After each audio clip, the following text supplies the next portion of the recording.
आवाज आ रही है? यस सर, आ रही है आवाज। ठीक है। आज वैसे हम ज्यादा कुछ पढ़ेंगे नहीं, है ना? तो मतलब मैं बस यही चेक कर रहा हूँ कि विजुअल्स ठीक है, वॉइस ठीक है, और लिख रहा हूँ तो दिख रहा है कि नहीं दिख रहा है। ठीक है। Okay sir. तो सबसे पहले तो ये है कि हमारा जो सिलेबस है वो दो पार्ट्स में डिवाइडेड है ना? पहला जो पोर्शन है वो पूरा न्यूमेरिकल एनालिसिस है, और दूसरा जो यस। पोर्शन है वो पूरा ट्रांसफॉर्म्स का है।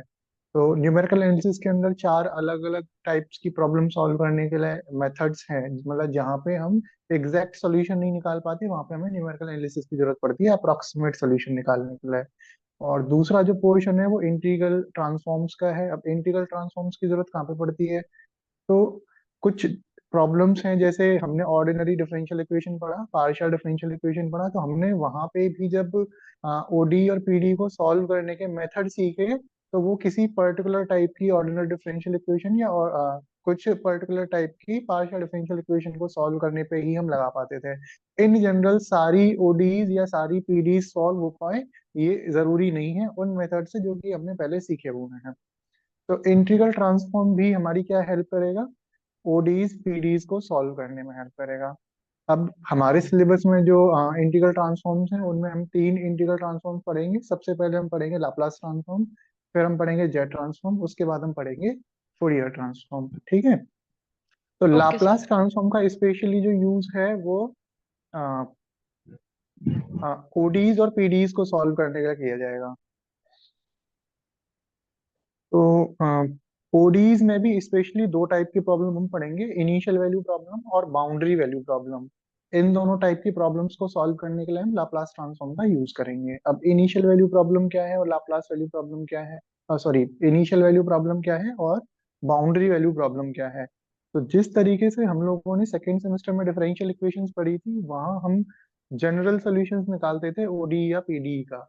लेकिन वहीं अगर उसके साथ कोई एक कंडीशन दे दी जाए, जिस कंडीशन को पुट करके हम उसके जनरल सॉल्यूशन से उसके आर्बिटरी कांस्टेंट को रिमूव कर पाते हैं, तो हमें कौन सा सॉल्यूशन मिलता था? पर्टिकुलर सॉल्यूशन मिलता था।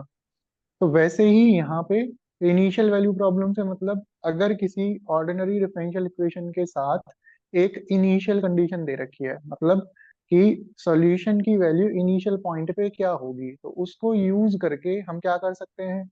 जनरल सॉल्यूशन से पर्टिकुलर सॉल्यूशन निकाल सकते हैं। सिमिलरली बाउंड्री वैल्यू प्रॉब्लम में क्या होगा कि दो अलग अलग पॉइंट्स पे सॉल्यूशन की वैल्यू दे रखी होगी, जिसको यूज करके हम उसमें से दो आर्बिट्री कांस्टेंट को रिमूव कर सकते हैं।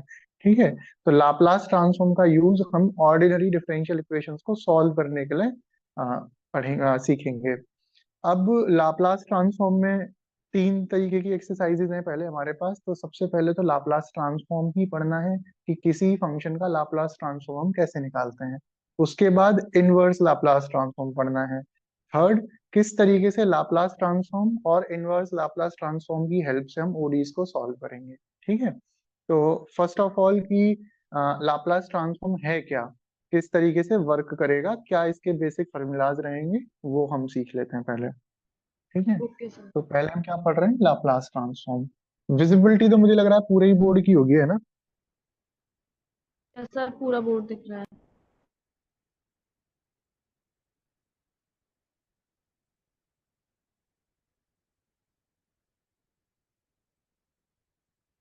सबसे पहले हम बात कर रहे हैं कि लाप्लास ट्रांसफॉर्म की बेसिक डेफिनेशन क्या है। तो if some small F X be function define from some closed interval 0 comma infinity to r, then its Laplace transform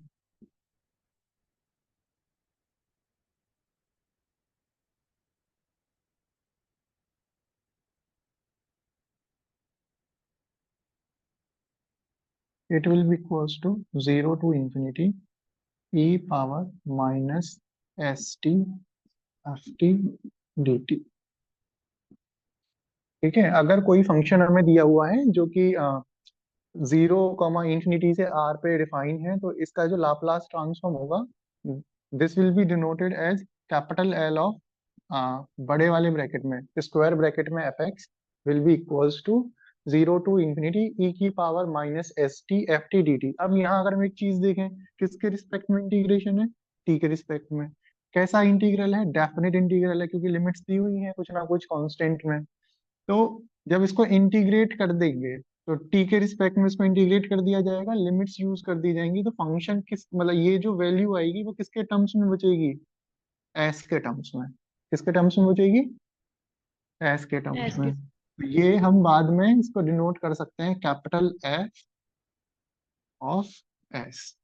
ठीक है, मतलब जब हम लाप्लास ट्रांसफॉर्म निकालते हैं किसी फंक्शन का, तो वो एक नए वेरिएबल में नया फंक्शन आता है। ठीक है, capital F S will be called the Laplace of small F x. ठीक है, तो ये एक इसकी बेसिक डेफिनेशन है। और एक फॉर्म जहाँ पहले तो हम क्या करेंगे कि कुछ पर्टिकुलर फंक्शंस, जैसे जिन फंक्शंस का हमें रेगुलरली यूज होगा लाप्लास ट्रांसफॉर्म का, तो उनके तो हम फॉर्मूले जनरेट कर लेंगे।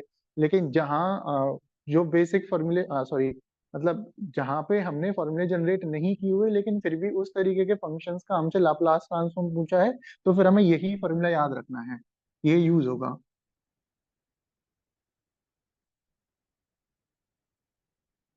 ठीक है, ओके फॉर सर। एग्जाम्पल जैसे हमें कोई एक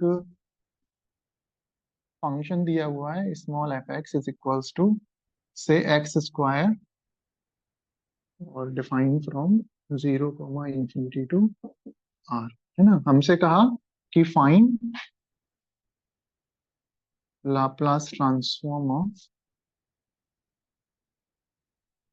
एफ एक्स। तो हम क्या करेंगे? ऊपर वाले फॉर्मूले से हमें पता है कि Laplace of F x will be equals to integration 0 to ∞ e power minus S T F t. तो एफ एक्स क्या दिया हुआ है? X square, then the value of F T क्या होगा? T square. ठीक है, इक्वल्स टू, कैसे सॉल्व करेंगे इसको आगे? तो दो फंक्शंस हैं मल्टीप्लिकेशन में, जब दो फंक्शन मल्टीप्लिकेशन में होता है तो क्या लगाते हैं? इंटीग्रेशन बाई पार्ट लगाते हैं, बाई आइलेट रूल। हम्म। इसको हम क्या एज्यूम कर लेंगे? फर्स्ट, और इसको क्या एज्यूम कर लेंगे? सेकंड। तो टी स्क्वायर का multiplication into e power minus S T का इंटीग्रेशन करेंगे तो e power minus S T divided by क्या आएगा? टी के रिस्पेक्ट में कर रहे हैं तो टी वेरिएबल है, कांस्टेंट का काम कौन कर रहा है यहाँ पे? Minus S. तो माइनस एस से क्या करेंगे? डिवाइड करेंगे। आफ्टर दैट माइनस इंटीग्रेशन, अब फर्स्ट का डेरिवेटिव दैट इज 2t, और सेकंड का इंटीग्रेशन तो e power minus S T upon minus S. Yes. Again integrate, limit हम लास्ट में यूज कर लेंगे, तो लिमिट हम क्या लगाएंगे? 0 से इनफाइनाइट। इन्फिनिटी इक्वल्स टू, यहाँ क्या हो जाएगा? e power minus S T T square with minus sine divided by s. Yes. ये एक माइनस बाहर निकाल लेंगे, क्या हो जाएगा? प्लस एस भी कांस्टेंट है, टू भी कांस्टेंट है, तो टू बाई एस भी बाहर निकाल लो। अंदर क्या बचेगा? T into e power minus S T. अब इसको इंटीग्रेट करना है तो क्या करना पड़ेगा? फिर से इंटीग्रेशन बाई पार्ट लगाना पड़ेगा। टी को फर्स्ट फंक्शन माना, e power minus S T को सेकेंड फंक्शन। तो फर्स्ट का मल्टीप्लीकेशन, सेकेंड का integration, minus again integration of first का डेरिवेटिव इंटू सेकेंड का इंटीग्रेशन, तो e power minus S T upon minus S.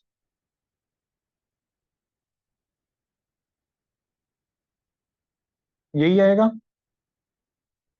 आगे सॉल्व करेंगे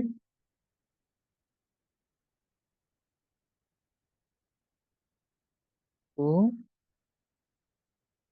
minus e power minus S T T square upon S plus 2 upon S,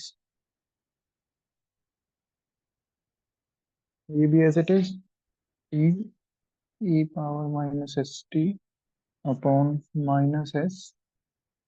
अब क्या करेंगे? ये -1 upon s तो बाहर, तो +1 upon S integration of e power minus S T, तो फिर से करेंगे तो क्या आएगा? E power minus S T upon minus minus S. S. Final limit हमारी वही लगेगी, 0 to ∞। सिंप्लीफाई कर लेंगे थोड़ा सा, तो e minus S T T square by S, ये अंदर मल्टीप्लाई होगा तो माइनस आएगा यहाँ पे, minus 2t e power minus S T upon S square, और ये भी फिर माइनस आएगा, माइनस सब मल्टीप्लाई होगा तो 2e⁻⁻st upon S cube, limit 0 to ∞।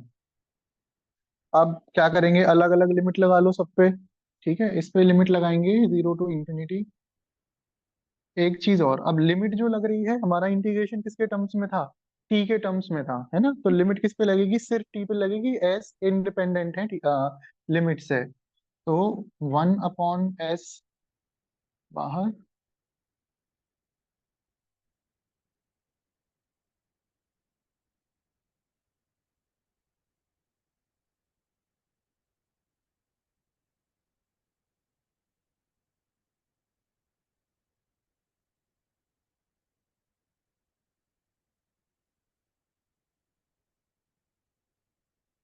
ये बचेगी।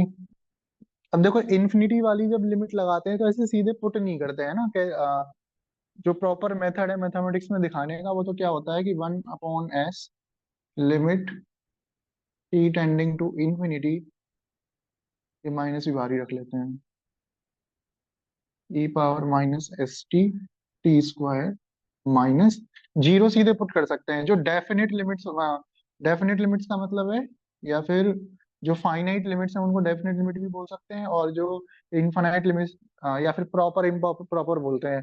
तो प्रॉपर लिमिट्स को तो सीधे पुट कर देते हैं, लेकिन जब इम्प्रॉपर लिमिट्स होती हैं, मतलब प्लस इन्फिनिटी या माइनस इन्फिनिटी, अगर हमें लिमिट लगानी है तो उसको इसी तरीके से लिमिट फॉर्म में रख के तब लगाई जाती है। बाकी जीरो को तो सीधे पुट कर सकते हैं, जीरो सीधे पुट करेंगे तो e⁻0 = 1, into zero square is zero, तो 0 × 1 क्या आएगा, जीरो आएगा। इसमें तो कोई दिक्कत होगी नहीं। No sir. फर्दर यहाँ जब करेंगे तो -2/s² limit t tending to infinity t e⁻⁻st, और माइनस जीरो पुट करेंगे तो जीरो इंटू वही वन हो जाएगा फिर से, तो 0 × 1 = 0, जीरो। -2/s³। इसमें जो लिमिट चलेगी, limit t tendings to infinity e⁻⁻st, minus zero put करेंगे तो 1, है ना, जीरो पुट करेंगे तो क्या आएगा, 1 आएगा। Further equals to -1/s। अब इसको देखो, जब t टेंडिंग टू इंफिनिटी यहाँ पे लिमिट लगाओगी, एक चीज और इसमें मेंशन करनी होती है हमें यहाँ पे, कि ये जो s है ना, ये s is some greater than 0। Positive quantity है, चाहे ये बहुत ही स्मॉल पॉजिटिव क्वांटिटी हो, लेकिन रहेगी पॉजिटिव क्वांटिटी, है ना। ये बाद में समझ में भी आ जाएगा, जितने भी हम लाप्लास ट्रांसफॉर्म पढ़ेंगे सब में हम s को क्या लेके चलेंगे, पॉजिटिव क्वांटिटी लेके चलेंगे। तो अब जब यहाँ पे s कोई पॉजिटिव क्वांटिटी है, ठीक है, इन्फिनिटी आप उस पर लिमिट लगा रहे हो, तो positive quantity into plus, positive infinity तो प्लस का इन्फिनिटी रहेगा। और टी के लिए हमने डोमेन भी क्या लिया है, पॉजिटिव डोमेन ही लिया है, जब हम टी कंसीडर करके चल रहे हैं। या जब भी हमने स्मॉल एफ एक्स फंक्शन की बात की तो उसके लिए डोमेन क्या था, पॉजिटिव एक्स एक्स ही है। तो ये पूरी क्वांटिटी इंफिनिटी लिमिट लगाने पे e⁻⁻∞ बनेगा। बस ये समझाना मैं चाह रहा हूँ कि टी की जगह इन्फिनिटी पुट किया, infinity into positive quantity plus का इंफिनिटी, और ये माइनस साइन की वजह से वो क्या हो गया, माइनस का इंफिनिटी। That is e⁻⁻∞। और e⁻⁻∞ को एक अलग से चीज ये याद कर लेना कि limit x tending to infinity या फिर माइनस इंफिनिटी, और सॉरी क्या बताना चाह रहा था कि ये पढ़ते हैं ना हम लोग, if a power some x and limit x tending to infinity, तो ये तीन अलग अलग केसेस बनते हैं कि एक बार a is greater than zero, a is less than zero, और a is equal to zero, एक तो ये पढ़ना होता है। और यहाँ पे जो हमारी डिमांड है दैट इज यही है, या फिर एक वो लेते हैं, चलो ये मैं बाद में बता दूंगा, अभी इस क्वेश्चन को कराने के बाद। इन पर्टिकुलर यहीं पे ये समझ लो कि e raise to the power minus infinity is equals to zero. और फिर यहाँ पे जब इन्फिनिटी लिमिट लगाओगे तो zero into infinity indeterminate case होता है, ये भी पता होगा, है ना। सर। हाँ, तो इनडिटर्मिनेट आ गया, तो अब कैसे सॉल्व करेंगे? या तो ये कर सकते हैं कि टी स्क्वायर तो एज इट इज लिखा रहने दो, किसी भी एक्सपोनेंट की पावर अगर नेगेटिव है तो उसका रेसिप्रोकल लेके पावर को पॉजिटिव बनाया जा सकता है। तो ये किस तरीके की टर्म दिखेगी? T square divided by e raise to the power S T. क्या लिख लेंगे हम इसको? Limit T tending to infinity T square upon e raise to the power S T. Minus zero नहीं लिख रहे उसको, अब minus two upon S square. Same case यहाँ पे बनेगा, e raise to the power minus infinity is zero, और into में टी है तो इंफिनिटी भी आएगा, तो infinity into zero, indeterminate case. इसको भी हैंडल करने के लिए हम थोड़ा रेशनल फॉर्म में इसको लिख ले रहे हैं, जिससे एल हॉस्पिटल वगैरह कुछ लगाया जा सके, है ना। मोटिवेशन भी कैसे आ रहा है कि ऐसे लिखना है, क्योंकि इनडिटर्मिनेट केस को हैंडल करने के लिए जो हमारे पास सबसे बेसिक क्राइटेरिया है वो है एल हॉस्पिटल रूल, तो उसकी वजह से मैंने इसको पहले फ्रैक्शन फॉर्म में लिख लिया।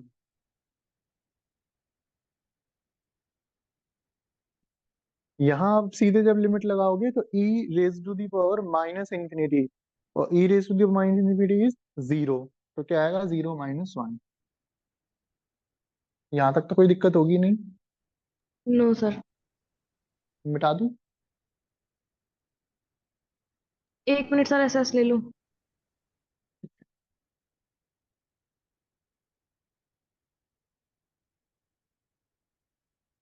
दिख तो रहा है ना प्रॉपर?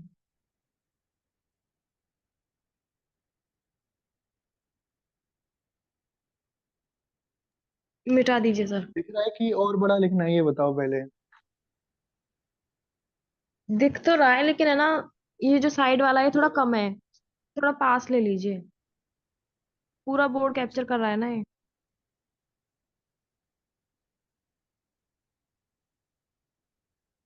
हाँ अभी ठीक है। है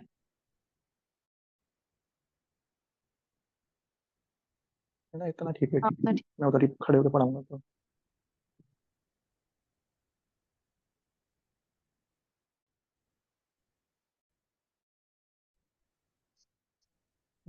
ठीक है।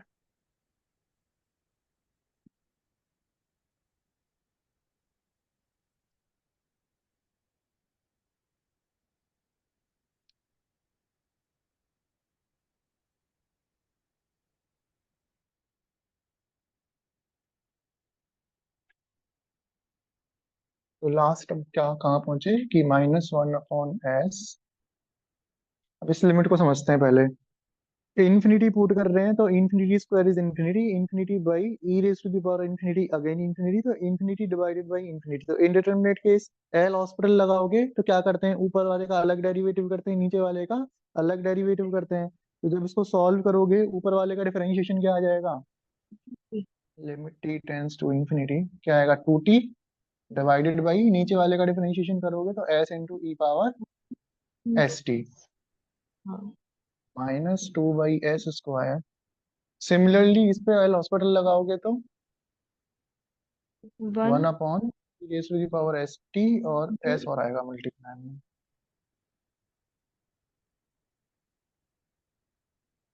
अब देखो ये क्या है, माइनस के टू बाई एस क्यूब और एक माइनस वन मल्टीप्लाई हो जाएंगे तो क्या दिखेगा? प्लस के टू बाई ऐसे। S cube.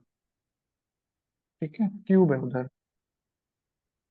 इस पे फिर से इंफिनिटी लिमिट लगाओगे तो क्या दिखेगा? Infinity into two is infinity divided by e raise to the power infinity again infinity, तो इंफिनिटी बाई इंफिनिटी केस। फिर से क्या लगाना पड़ेगा? L'Hospital rule. एल। क्या मिलेगा? Two two. Divided by s square हो जाएगा ये। ई की पावर एस टी। यहाँ अब अगर हम पहले लिमिट लगाएं तो क्या दिख रहा है? One upon e raise to the power infinity again infinity, तो one upon infinity is zero.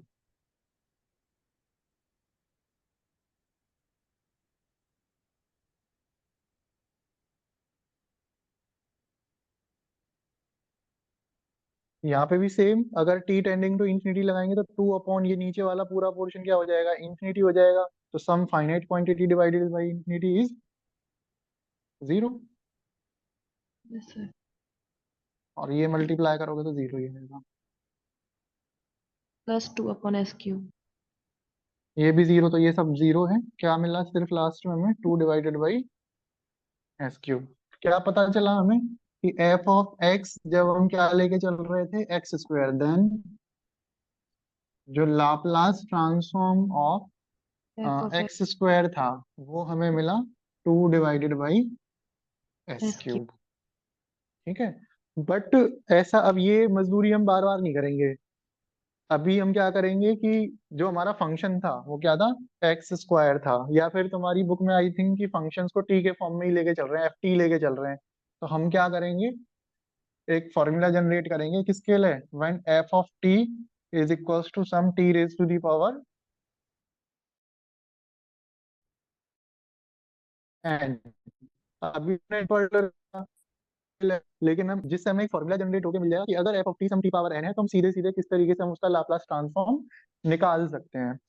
लेकिन अब ये भी है कि सारे फंक्शंस का Laplace transform by some general formula नहीं निकाला जा सकता, मतलब उनके लिए फॉर्मूले जनरेट नहीं किए जा सकते। तो अक्सर एक क्वेश्चन पूछा ही जाता है तुम लोगों को 4 नंबर में या फिर 2 नंबर में पूछ लेते हैं लाप्लास ट्रांसफॉर्म का, जहाँ पे लाप्लास ट्रांसफॉर्म की मैं जब भी अब लेक्चर पढ़ाऊंगा तो इसको मैं basic formula of Laplace transform बोलूंगा।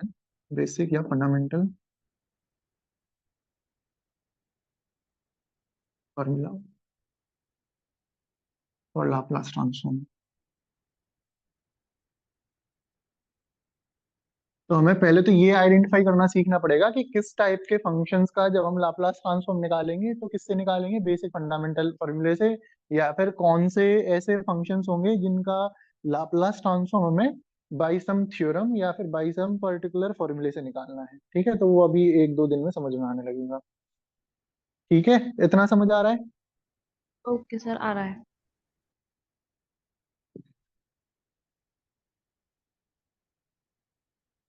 चलो इसी का डेरिवेशन कर लेते हैं पहले। अ, या फिर फर्स्ट से शुरू करते हैं। पहला, if your f of T is some constant function, है ना, c is what? Fixed constant. तो इसका हमें क्या निकालना है? लाप्लास। एक बार डेरिवेशन कर लेते हैं, उसके बाद सीधे फॉर्मूला याद कर लेना।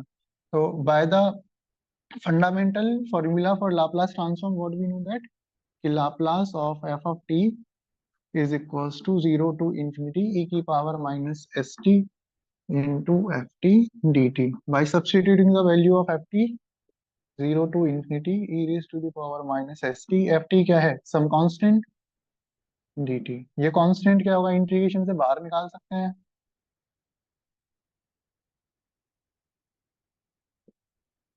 सिंपली इंटीग्रेट कर दो अब इसको तो।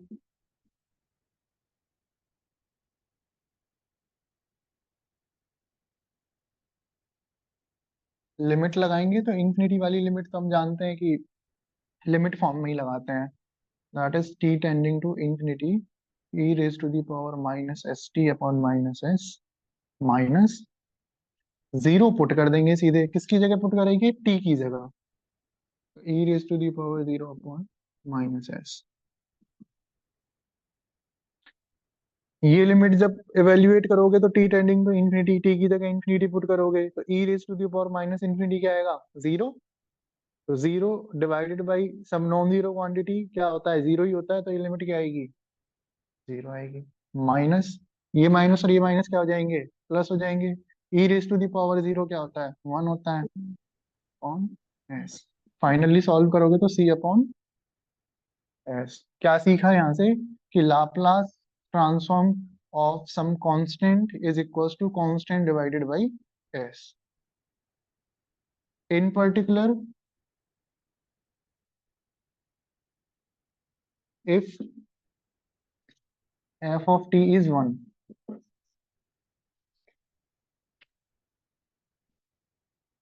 If f of T is one, तो क्या करोगे? सी की जगह वन पुट कर दोगे, तो क्या पता चल रहा है कि Laplace transform of one is equals to one upon s. तो ये हमें सीधे याद करना है कि वन का Laplace transform one upon S होता है, या ठीक है। Okay sir. चलो आज इतना ही कर रहे हैं, ठीक है, कल से और अच्छे ठीक है से सर। करेंगे।